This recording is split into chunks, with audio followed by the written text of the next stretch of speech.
Até que ponto a corrupção será prejudicial para Bolsonaro na próxima eleição, tá? Na eleição do ano que vem, uma vez que ele fez todo esse discurso contra a corrupção?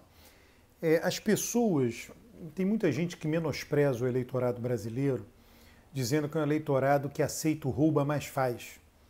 Tá? É uma maneira de menosprezar. Eu, como sou um estudioso do eleitorado, eu trabalho com pesquisa de opinião pública, eu não tenho preconceito, quer dizer, eu tenho pós-conceitos, mas não preconceitos acerca do eleitorado.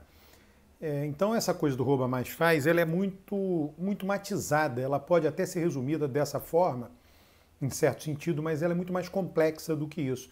A corrupção é algo que está bem distante do eleitor.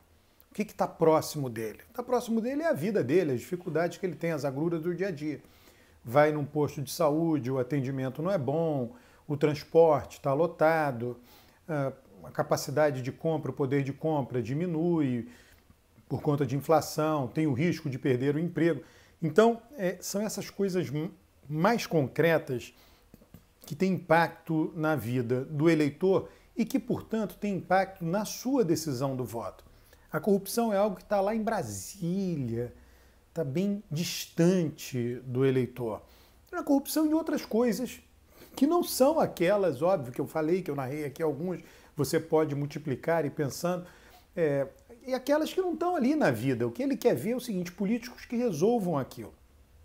Bom, vamos pensar aqui retrospectivamente lá o escândalo do Mensalão em 2005, quer dizer, mais de 15 anos atrás. Quando eclodiu o escândalo, foi no meio do ano, né? Do meio do ano até o final do ano, todas as semanas, a Veja era uma revista que tinha uma circulação enorme na época, com influência enorme, coisa que não tem mais hoje, e que pautava outras mídias, né? E a Veja, todas as capas, sem exceção, todas as capas de todas as semanas, não me lembro qual foi a semana, mais ou menos ali, meados do ano, até dezembro, todas, sem exceção, eram ataques ao governo Lula. Tá? E qual foi o impacto que isso teve na opinião pública? Teve algum impacto, de fato, piorou um pouco a avaliação do governo, mas por mais que você estenda ataques frontais ao governo, né, até achei que a extensão foi muito grande, praticamente 6 meses, né, você não consegue dar continuidade, o assunto começa a ficar repetitivo, o próprio leitor enjoa daquilo, e aí quando entra janeiro, fevereiro, as capas já não são mais essas, mudam inteiramente as capas. Isso daí, de alguma maneira, tinha um paralelo na mídia, toda a outra mídia escrita, que não a Veja, e na mídia falada, televisão, rádio. Aquilo ali não fez com que determinados atributos de Lula piorassem.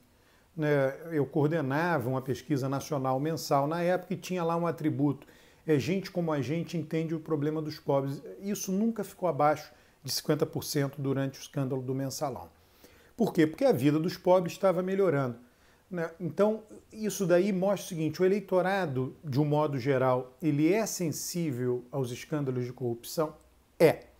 Mas é preciso que a mídia os cubra de uma forma muito grande, muito forte, por um período.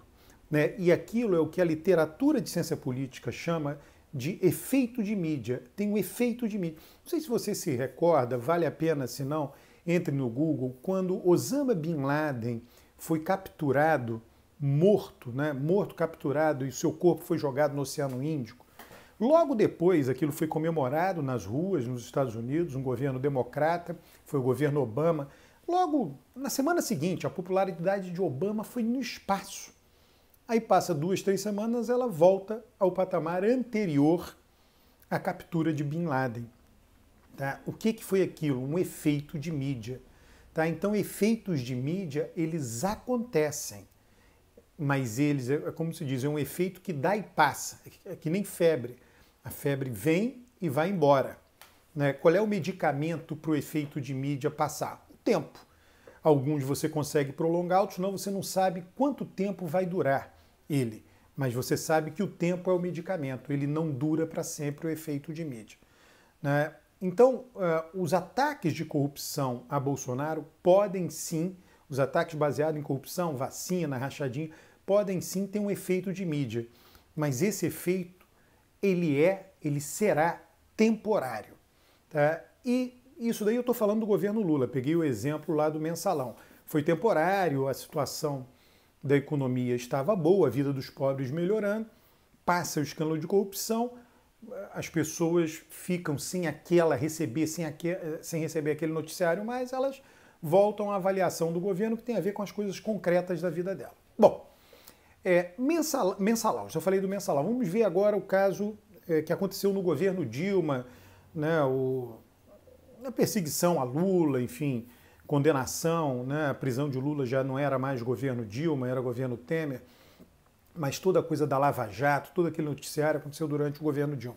Ali a vida do eleitorado tinha piorado muito. O desemprego disparou logo no início do segundo mandato de Dilma. Né? Com o disparar do desemprego, a piora do poder de compra, piora da capacidade de consumo, o eleitorado olha para os políticos e, é claro, mais para Dilma e para o PT e diz, pô, a minha vida piorou e eles estão roubando. Essa é a visão do eleitorado. Tá? Se a minha vida piorou e eles estão roubando, né? Minha vida piorou e ainda por cima eles estão roubando, pô, sabe de uma coisa? Tira esse pessoal de lá, vota contra eles, vota contra o sistema. Aí aparece um cara que é meio antissistema ali, nunca foi protagonista no sistema, sempre foi deputado, mas sem importância, e aí você vota no cara. Então, o que está acontecendo hoje? A vida das pessoas não está boa, está ruim, e elas começam a ouvir corrupção aqui e acolá sobre o governo. Nós não sabemos, né, nós sabemos, olha, veja hoje no jornal Valor Econômico, você acha na internet, tem duas entrevistas opostas hoje no jornal Valor Econômico, uma de Delfim Neto, prevendo a vitória de Lula ano que vem, e outra de Luiz Carlos Mendonça de Barros, prevendo a vitória de Bolsonaro no ano que vem. É bem interessante, dois economistas, duas pessoas da elite, né, e com duas visões opostas no mesmo jornal hoje. Né? E o Mendonça de Barros dá muito peso ao desempenho da economia. Tá? Mas nós também não sabemos exatamente, nós sabemos que a vacinação, grande parte da vacinação tende a acontecer até o final do ano, até dezembro. É provável que, no mínimo, 50%, entre 50% e 70% da população brasileira esteja vacinada. Então, a pandemia vai estar muito controlada lá para dezembro. A tendência é que tenhamos um Natal praticamente, ou Natal normal, festa de Réveillon, Carnaval, a tendência é essa. Tá? E isso vai permitir a geração de alguns empregos que deixaram de existir. Empregos da indústria do entretenimento, da indústria de shows, tudo que exige aglomeração, né, viagens, isso daí tende a voltar. Mas e o racionamento de energia? E o aumento do preço da energia elétrica?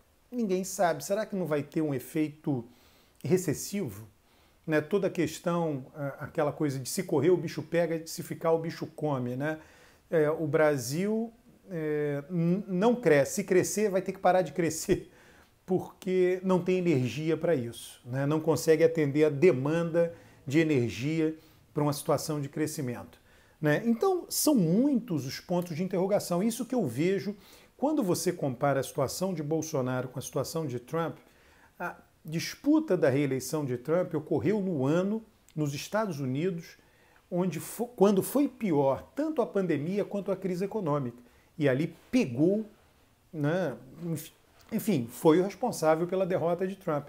No Brasil, o pior ano está sendo este agora, da pandemia, não da crise econômica. A crise econômica foi o ano passado.